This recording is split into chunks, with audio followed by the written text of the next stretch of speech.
Hello everyone, स्वागत है आपका अपने यूट्यूब चैनल एचपी प्रेप में। तो आज हम एचपी जीके सीरीज़ की 5th क्लास करने वाले हैं। 4 क्लासेस हमारी कंप्लीट हो चुकी हैं। ये सारे के सारे PYQs हैं जो किसी न किसी एग्ज़ाम में आए हुए हैं। अगर आपको क्लासेस पसंद आ रही हैं तो प्लीज़ वीडियोज़ को लाइक करिए और चैनल को सब्सक्राइब करना मत भूलिए। क्वेश्चन नंबर 66 है, which Mughal ruler conferred the title of Chhatrapati upon Raja Kehri Singh और बुशहर। बुशहर के राजा केहरी सिंह को छत्रपति का टाइटल किस मुगल राजा ने दिया था? ऑप्शंस हैं अकबर, जहांगीर, शाहजहां या औरंगजेब। तो इसका राइट आंसर है औरंगजेब। औरंगजेब ने छत्रपति का टाइटल दिया था राजा केहरी सिंह को। अगर बात करें राजा केहरी सिंह की तो इन्हें अजान बाहू के नाम से भी जाना जाता था। इन्होंने लवी मेले की शुरुआत की थी जो कि शुरू हुआ था 1683 में। रामपुर में ये मेला लगता है, एक तरह का ट्रेड फेयर होता है ये। करें बुशहर स्टेट की, ऐसा माना जाता है कि बुशहर की स्थापना की है राजा प्रद्युम्न ने। श्री कृष्ण के पोते थे, इन्होंने बुशहर स्टेट की स्थापना की है। क्वेश्चन नंबर 67 है, which Raja of Sirmaur princely state shifted the capital of his state from Rajban to Kalsi. Sirmaur के किस राजा ने अपनी राजधानी राजवन से कलसी शिफ्ट की थी? ऑप्शंस हैं माहे प्रकाश, उदित प्रकाश, सूरज प्रकाश या वीर प्रकाश। इसका राइट आंसर है उदित प्रकाश। अगर हम यहाँ पर बात करें सूरज प्रकाश की, तो सूरज प्रकाश ने भी कैपिटल शिफ्ट की थी, लेकिन इसने की थी रतेश से कलसी के लिए। एक राजा था जिसका नाम था सुमेर प्रकाश। सुमेर प्रकाश ने अपनी कैपिटल बनाई रतेश। ठीक है, रतेश जो कैपिटल बनी उसे सूरज प्रकाश ने चेंज कर दिया और बना दी कलसी। और उदित प्रकाश ने भी जो राजवन कैपिटल थी सिरमौर की, उसे चेंज करके बनाई थी कलसी। बात करें वीर प्रकाश की, तो वीर प्रकाश ने अपनी कैपिटल बनाई थी हाटकोटी। ये याद रख लेने हैं कि किसने कौन सी कैपिटल बनाई थी। क्वेश्चन नंबर 68 है, around which year was consultative body of princes known as Narendra Mandal setup.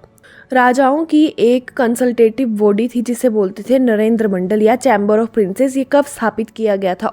Options हैं 1858, 1871, 1905 या 1921। जिसका राइट आंसर है 1921।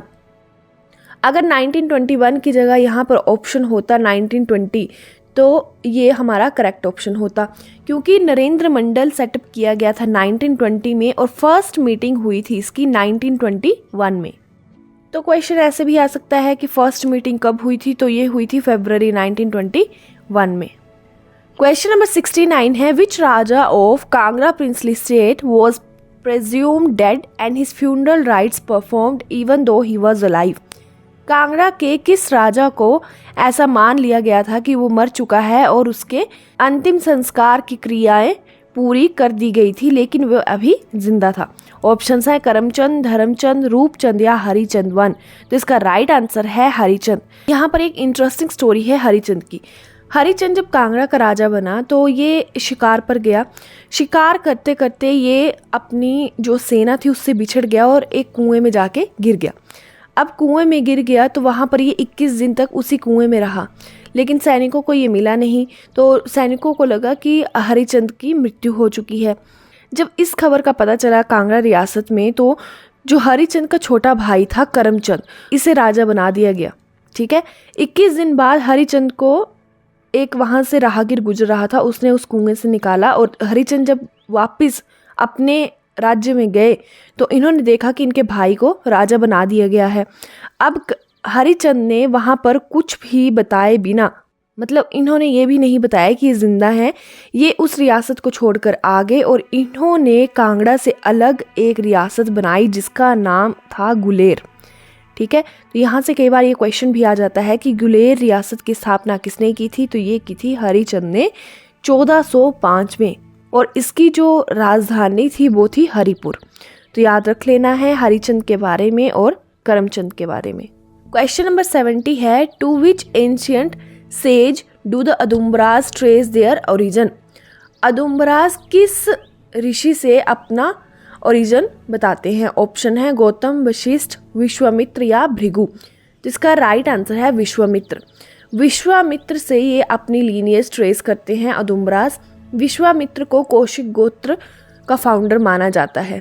ठीक है। क्वेश्चन नंबर 71 है what are the Khampa people called in Chamba region of Himachal Pradesh. Khampa लोग जो हैं इन्हें चंबा में किस नाम से जाना जाता है? ऑप्शंस है नियोंदी खाम्पा, गारजा खाम्पा, थावा खाम्पा या नेखोर खाम्पा। तो इसका राइट आंसर है थावा खाम्पा। खाम्पास के बारे में हमने पिछली क्लास में भी एक क्वेश्चन डिस्कस किया था। खाम्पास वो व्यक्ति हैं जो तिब्बत से आए हैं और यहाँ पर सेटल हो गए हैं। खाम्पास को हिमाचल के अलग अलग डिस्ट्रिक्ट में अलग अलग नामों से जाना जाता है। जैसे बात करें हम नियोंदी खाम्पा की तो इन्हें कुल्लू में नियोंदी खाम्पा बोलते हैं, लाहौल में इन्हें कहा जाता है गारजा खाम्पा और स्पीति में कहा जाता है इन्हें पिति खाम्पा। ठीक है, स्पीति वाला तो इजी है याद रखना। स्पीति में पिति खाम्पा और लाहौल में गारजा खाम्पा। थावा खाम्पा हम कर चुके हैं, चंबा में कहा जाता है। और नेखोर खाम्पा, ये जो नेखोर खाम्पा होते हैं ये वो लोग होते हैं जो पिलग्रिमेज के लिए आए होते हैं, यानी जो धार्मिक यात्रा पर आए होते हैं खाम्पास, उन्हें बोलते हैं नेखोर खाम्पा। क्वेश्चन नंबर 72 है in the arrangement evolved by the English after the Anglo-Gurkha War, which Thakurais were conferred on Bushahar state। यानी एंग्लो गुरखा वॉर के बाद कौन सी ठकुराइयों को बुशहर स्टेट को दिया गया? ऑप्शंस हैं Balsan and Sangri, Koti and Madhan, Theog and Ratesh, Khaneti and Delath. तो इसका राइट आंसर है Khaneti and Delath. Question number 73 है what term is used in the upper Kinnaur region for the narration which is whispered in the ears of the dead body by the lama। यानी अपर Kinnaur reason में जब किसी की मृत्यु होती है तो उस मृत व्यक्ति के कानों में लामा द्वारा कौन सी प्रेयर बोली जाती है? ऑप्शंस हैं फोआ, दुरसा, काफरा या कुन्यार। तो इसका राइट आंसर है फोआ। जो किन्नौर रीजन है और लाहौल स्पीति का रीजन है, यहाँ पर लामा को बहुत इम्पोर्टेंस दी जाती है। ठीक है, क्योंकि वहाँ पर ब्राह्मणिकल रिचुअल्स जो हैं वो फॉलो नहीं किए जाते हैं। तो ब्राह्मणिकल रिचुअल्स में पंडित को इम्पोर्टेंस दी जाती है, वही बौद्ध में लामास को दी जाती है। तो लामा बहुत इम्पोर्टेंट है इन रीजन्स में। किन्नौर की हम बात कर चुके हैं, यहाँ पर जो लोग रहते हैं इन्हें हम बोलते हैं किन्नौराज। और लास्ट हमने क्वेश्चन किया था कि इस पुराण में किन्नौराज को महंद पर्वत का निवासी माना गया है। इसका आंसर आप दोगे कमेंट सेक्शन में। क्वेश्चन नंबर 74 है who is the author of Kinnar Pradesh. Kinnar Pradesh एक बुक है, इसके ऑथर का नाम पूछा हुआ है। बंसी राम शर्मा, लालचंद प्रार्थी, राहुल सांकृत्यायन या MS रंधावा।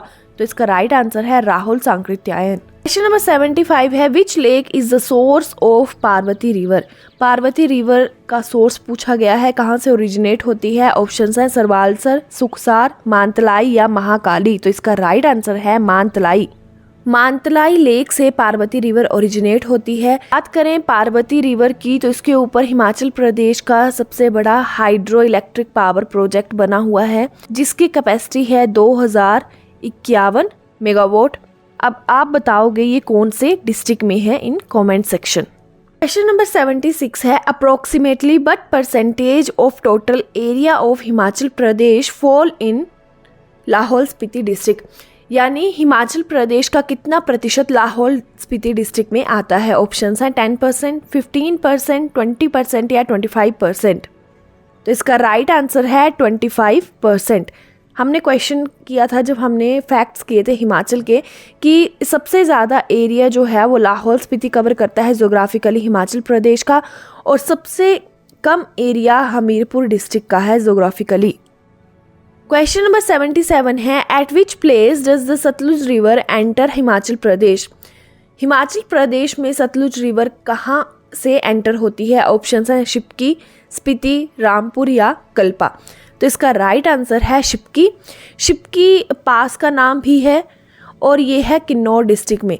तो अगर डिस्ट्रिक्ट का नाम पूछे तो किन्नौर और अगर पास का नाम पूछें तो शिप्की। सतलुज शिप्की से होकर हिमाचल में प्रवेश करती है। कई बार ये क्वेश्चन ऐसे भी आ जाता है कि भारत में कहाँ से प्रवेश करती है, तो वो भी शिप्की ही आंसर होगा, क्योंकि यहीं से हिमाचल में या भारत में एंटर होती है सतलुज रिवर।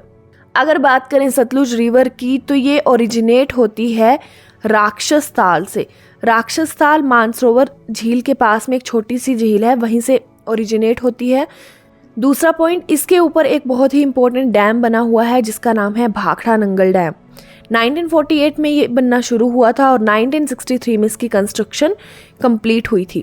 जब हम स्टार्टिंग में एचपी के क्वेश्चंस कर रहे थे तो उसमें हमने किया था कि जवाहरलाल नेहरू ने जब इस डैम का उद्घाटन किया था तो उन्होंने कहा था temple of resurgent India. Question number 78 है, in which district of Himachal Pradesh Kasol hot water spring. Option है चंबा, मंडी, कुल्लू या शिमला। कसोल गर्म पानी का चश्मा कौन से डिस्ट्रिक्ट में है? तो इसका राइट आंसर है कुल्लू। अगर बाकी हॉट स्प्रिंग्स की बात करें कुल्लू में तो एक है कलथ, वशिष्ठ और मणिकरण, ये भी कुल्लू डिस्ट्रिक्ट में है। क्वेश्चन नंबर 79 है, विच stream river is fed by Chandranahan glacier. Chandranahan glacier से किस नदी को पानी मिलता है? ऑप्शंस हैं यमुना, वास्पा, पब्बर या टोंस। जिसका राइट आंसर है पब्बर रिवर। पब्बर रिवर को इस ग्लेशियर से पानी मिलता है और ये ग्लेशियर है रोहड़ू में। रोहड़ू पड़ता है शिमला डिस्ट्रिक्ट में। अगर बात करें पब्बर रिवर की तो ये सहायक नदी यानी ट्रिब्यूटरी है यमुना की। बास्पा ये है ट्रिब्यूटरी सतलुज रिवर की और टोंस ये भी यमुना की ट्रिब्यूटरी है। तो पब्बर और टोंस ये दोनों की दोनों ट्रिब्यूटरी हैं यमुना रिवर की और बास्पा ये ट्रिब्यूटरी है सतलुज रिवर की। और यमुना रिवर, यमुना उत्तराखंड से ओरिजिनेट होती है, ठीक है, और हिमाचल में लगभग 22 किलोमीटर का ये सफ़र तय करती है। सबसे छोटी नदी है हिमाचल प्रदेश में ये। आज का हमारा लास्ट क्वेश्चन है, which mountain range is known as Manak Parvat in ancient times. किस माउंटेन रेंज को मानक पर्वत के नाम से जाना जाता था? ऑप्शन है धौलाधार, जांस्कर, पीर पंजाल या शिवालिक। ये क्वेश्चन हम बहुत बार डिस्कस कर चुके हैं, इसका आंसर आप दोगे कमेंट सेक्शन में। लेकिन यहाँ पर एक पॉइंट बता देती हूँ कि ये जो धौलाधार रेंजेस हैं इन्हें कहा जाता था मोलक पर्वत। मानक पर्वत किसे कहा जाता था ये आप बताओगे कमेंट सेक्शन में। तो ये थे आज के हमारे most important PYQs। I hope आपको क्लास पसंद आई होगी। अगर क्लास पसंद आई है तो प्लीज़ वीडियो को लाइक करिए और चैनल को सब्सक्राइब करना मत भूलिए।